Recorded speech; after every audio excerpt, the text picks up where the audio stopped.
नमस्कार, आप देख रहे हैं देवभूमि समीक्षा और मैं हूं राजेंद्र जोशी। आज खास मुलाकात के दौरान हमारे साथ मौजूद हैं उत्तराखंड पूर्व सैनिक कल्याण निगम लिमिटेड के प्रबंध निदेशक रिटायर्ड ब्रिगेडियर JNS बिष्ट जी। सबसे पहले बिष्ट जी आपका स्वागत है। Thank you. सर, मेरा प्रश्न है कि आपको पदभार ग्रहण करे हुए कुछ ही समय हुआ है, तो इस दौरान आपके क्या प्रमुख कार्य रहे हैं? देखिए, मैंने मई 17 को टेकभार किया था जी। एंड सबसे मेरी प्राथमिकता ये थी कि जो भी मेरे से पूर्वज लोगों ने काम किया है उस काम को मैं कंटिन्यू करूं जी, और उसमें और तेज़ी लाऊं। उस काम को हम तेज़ी से कर रहे हैं और बाकी भी हम ऑप्शन ढूंढ रहे हैं जी। क्योंकि जैसे जैसे टेक्नोलॉजी बढ़ रही है ऑप्शन भी बढ़ रहे हैं, जॉब अपॉर्चुनिटीज़ भी बढ़ रही है। तो उस हिसाब से हमारी प्राथमिकता है कि जितने से ज़्यादा लोगों को हम उपनल के माध्यम से रोज़गार प्रोवाइड करा सकें वो कराने की कोशिश करें, वो उत्तराखंड में हो या उत्तराखंड के बाहर देश में बाकी जो CPSUs हैं, PSUs हैं, उनमें हो। ठीक। सर, पूर्व सैनिकों के कल्याण के लिए किस तरह से उपनल कार्य कर रहे हैं?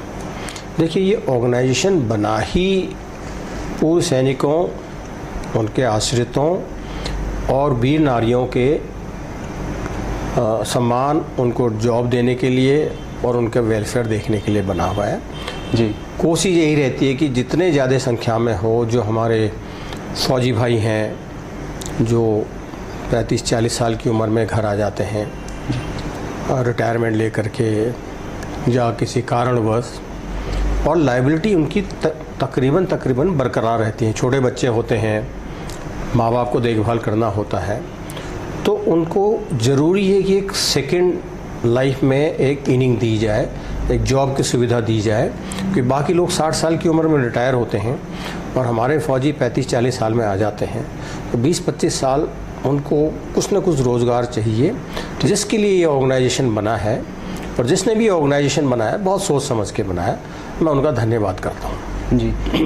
सर, देहरादून में सैन्य धाम या कहें कि उत्तराखंड का 5वां धाम बन रहा है, निर्माणाधीन है अभी, तो इसके बारे में आप क्या टिप्पणी करेंगे?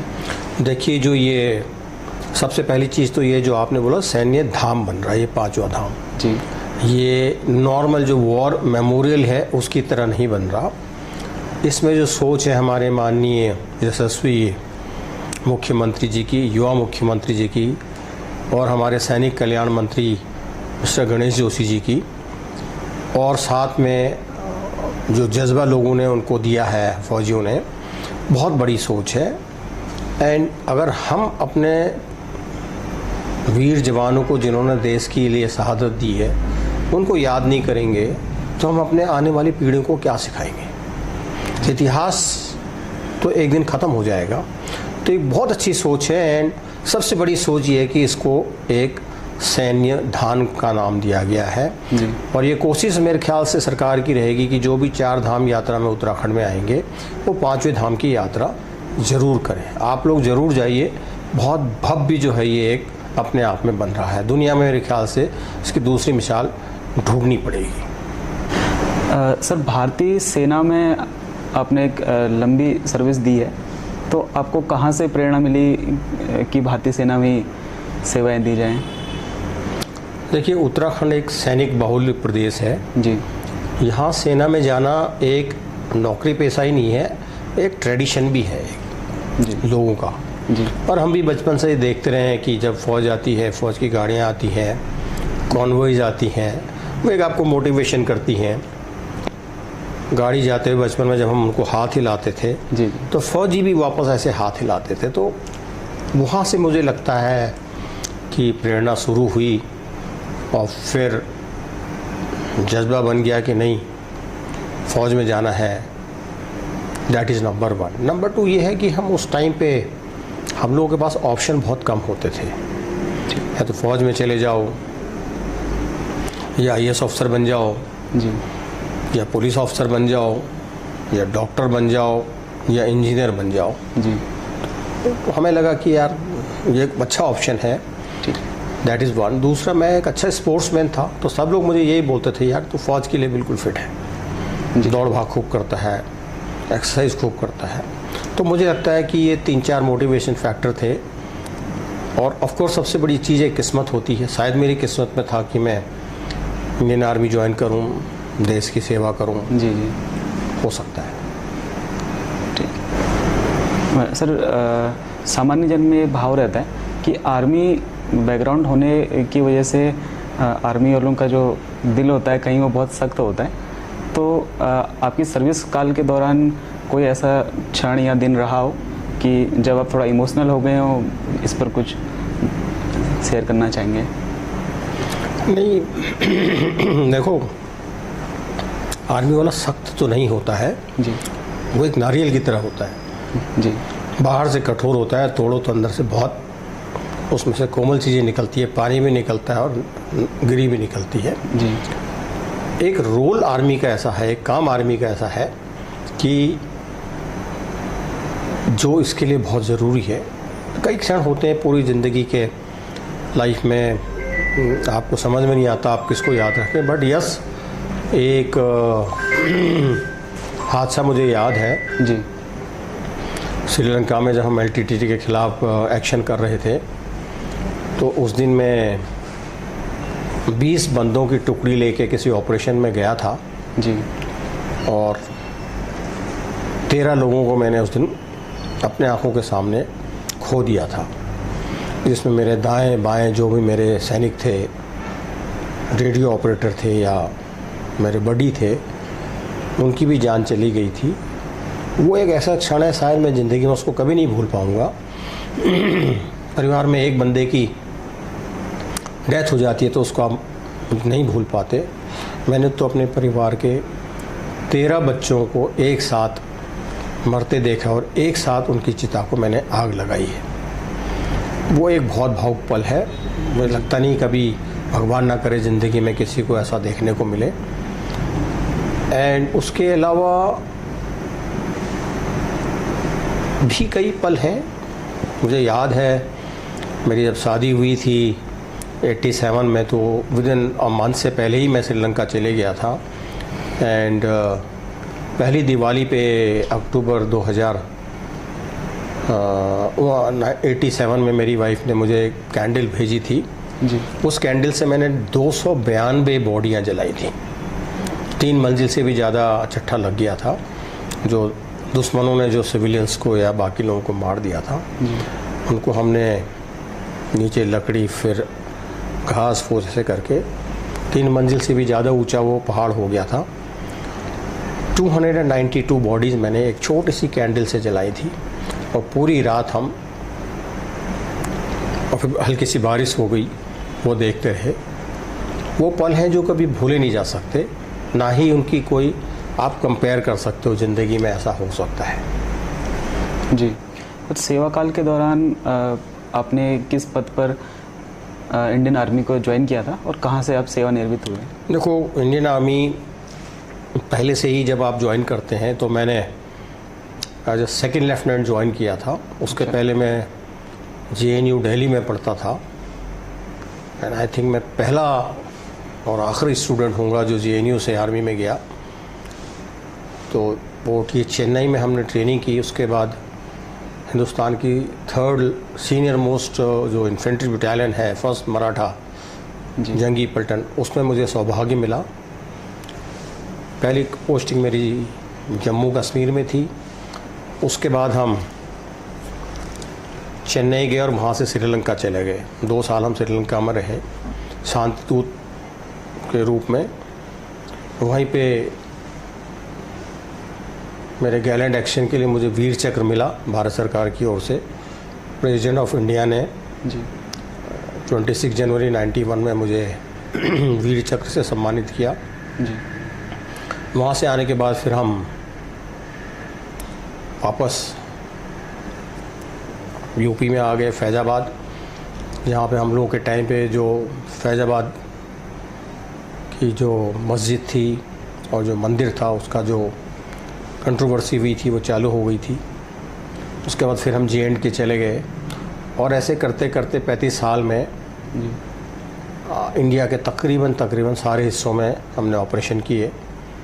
और मुझे बड़ा अच्छा लगता है ये बताते हुए कि इंडिया में जितने भी काउंटर इंसर्जेंसी या काउंटर टेररिज्म या LC ऑपरेशंस हुए, उसमें मुझे सौभाग्य मिला हिस्सा लेने का। और J&K में जब मैं कमांड कर रहा था उस टाइम पे हमने रिकॉर्ड बनाया, जो वर्ल्ड रिकॉर्ड है आज की तारीख में भी, इतने ज़्यादा मिलिटेंट हमने मारे पकड़े जी उसमें मुझे सेना मेडल गैलेंट्री मिला था, जो एज ए कर्नल को मिलना बहुत मुश्किल सी बात है। कोई भी कर्नल लड़ाई में इन्वॉल्व नहीं होता है। उसके बाद 2 टेन्योर मेरे यहाँ पे इंडियन मिलिट्री एकेडमी में रहे एज इंस्ट्रक्टर जी ऑफिसर्स को ट्रेनिंग देने के लिए। एंड 2016 में यहीं उत्तराखंड सबेरिया से मैंने प्रीमेच्योर रिटायरमेंट लिया और मुझे स्टेट बैंक ऑफ इंडिया ने पूरे इंडिया के लिए कंट्री हेड स्टेट बैंक का नियुक्त किया। जी 4 साल में पूरे इंडिया का 4.5 साल कंट्री हेड रहा। उसके बाद वापस इंडिया आया, वापस देहरादून आया और 1 साल के बाद मुझे ये अपॉर्चुनिटी मिली है कि मैं एक MD उपनल हूँ और अपने क्षेत्रवासियों के लिए, उनके वेलफेयर के लिए, उनके पलायन के लिए, उनके जॉब के लिए मुझे जिम्मा दिया गया है, उसको मैं निर्वहन करने की कोशिश कर रहा हूँ। जी सैनिक या पूर्व सैनिक समाज में जिस सम्मान के हकदार होते हैं, क्या उन्हें वो मिल पाता है? हाँ, काफ़ी हद तक ये मिल पाता है, बट कुछ ऐसे ऑड केस हो जाते हैं, घटनाएं हो जाती हैं जहाँ पे हमें लगता है कि ये चीज़ें हाईलाइट हो जाती है कि इनको इनका सम्मान नहीं मिल पा रहा है। लेकिन बहुत ज़्यादा हद तक हमारी गवर्नमेंट की ये कोशिश रहती है कि जो भूतपूर्व सैनिक हैं या जो सैनिक हैं उनको उनका सम्मान मिले। इससे बढ़िया कोई ऑर्गेनाइजेशन है नहीं जो इंश्योर करता है जब से आप फ़ौज में आए हो जी और जब तक आप ज़िंदा रहते हो उस दुनिया में या आपके डिपेंडेंट ज़िंदा रहते हैं, आपका पूरा देखभाल किया जाता है। ठीक है। अच्छा सर, 1 रैंक 1 पेंसिल के बारे में क्या राय रखते हैं? देखिए, 1 रैंक 1 पेंशन प्रेजेंट गवर्नमेंट का एक बहुत अच्छा गिफ्ट है जी जो हम सब फौजियों को दिया गया है। एंड बहुत मुझे लगता नहीं इतनी ज़्यादा हमें उम्मीद थी कि देश की कंडीशन को देखते हुए हमें इतना ज़्यादा दे दिया गया है जी और आगे भी मिलता रहेगा। ऐसा नहीं है कि ये एक बार ही मिला है, हर 6 महीने में आपको DA मिल जाता है जी और हर 4 या 5 साल में आपका रिव्यू हो जाएगा। ठीक एंड सबको एक रैंक में रख दिया गया है। जी जी जो बंदा आज से 10 साल पहले रिटायर हुआ या आज रिटायर हुआ, दोनों को एक रैंक पर रख दिया गया है और दोनों को एक किस्म की पेंशन दी जा रही है। बहुत अच्छी सोच है एंड इसके लिए मैं धन्यवाद करना चाहूँगा सरकार का। जी। अच्छा सर, अग्निवीर योजना है कि इसके दूरगामी जो प्रभाव हैं उसके बारे में क्या राय है आपकी? देखिए, अग्निवीर योजना एक सोच है जी भारत सरकार की और उसके बारे में अभी तब तक कुछ नहीं कहा जा सकता जब तक आप उसके रिजल्ट ना देख लें। अभी पहला बैच निकला है जी 25% से अभी उम्मीद की जा रही कि शायद उनकी इनटेक 50% कर लिया जाएगा और जो 50% ट्रेन होकर बाहर निकलेंगे वो विभिन्न उनको जगहों पे जॉब दिया जाएगा जी उनके क्वालिफ़िकेशन के हिसाब से, उनके ट्रेड के हिसाब से। ठीक एंड जो आप ये भी देखिए कि जो 100 लोग फ़ौज में गए हैं उसमें से केवल 50% या 25% जो बेस्ट हैं जी वो ही सेलेक्ट होंगे। ठीक तो वो भी अपनी ट्रेनिंग बहुत बेस्ट तरीके से करेगा अपना काम और उसको जो सिलेक्शन करने वाला है वो भी उसको देखेगा। और ऐसा नहीं है कि जो उसमें से बाहर निकलेगा वो बेकार हो जाएगा। जी उसके लिए कोशिश है कि उसको वेरियस जो पैरेलल ऑर्गेनाइजेशन है, BSF है, पैरामिलिट्री फोर्सेस हैं या CRPF है, उसमें उसको इनरोल कर लिया जाएगा। ठीक है। क्या सर उपनल में भी वो अपनी सेवाएं दे पाएंगे यदि उत्तराखंड से कोई नागरिक है और वो अग्निवीर योजना से बाहर निकल के देखिए, आता है? अग्निवीर योजना से बंदा कब बाहर निकल के आएगा ये कह नहीं सकते, जी लेकिन अग्निवीर हमारा जो काम है वो है एक्स सर्विसमैन को जॉब देना।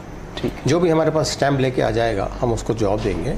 आई थिंक एक प्राउड मोमेंट होगा हमारे लिए कि इन लोगों को जॉब दिया जाए।